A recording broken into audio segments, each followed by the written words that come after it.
咱来关心天气，这气象署针对19县市发布高温资讯。交拜五进前呢，各地头拢是好天，有一寡所在可能会出现38度以上的高温。另外，伫咧台东的关山溪部出现加利亚风，高度超过10公尺，迄个民众也讲差不多是10分钟才散去。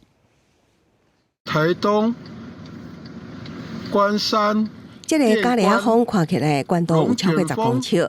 这地区经常都出现伫台东关山镇的河床顶，有民众伫初一早起10点50分左右翕到这难得的画面。民众讲加利亚风大约继续10分钟左右才到达消散。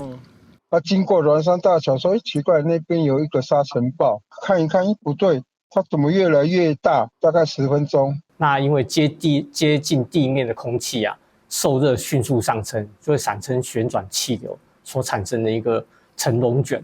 连日军表示，初步判断是电容架伫日头充足的条件之下形成漩涡上升气流，是一种射击随伫西转风调的天气现象。全台出日头的好天气，也好各地出现高温。水一只位头壳顶淋落去透心凉，囡仔欢喜甲大声叫，叫了狗啊，袂少民众带囡仔同齐耍水消热。我们是从南部上来的，我们从台南来的，结果超热的，所以是带小朋友来玩水消暑。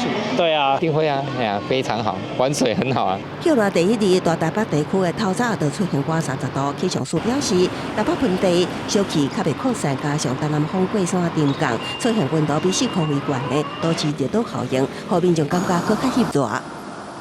周5之前的话，太平洋高的势力都是比较持续偏强，北部地区都在周5之前都还是有机会出现36、37度。那大台北盆地都市热岛效应的关系，整个闷热的感觉会更为明显。气象署更加针对19个县市发布高温资讯，到测试进前，各地高温普遍伫32至35度，部分地区甚至可能出现38度以上的高温。公视新闻采访报道。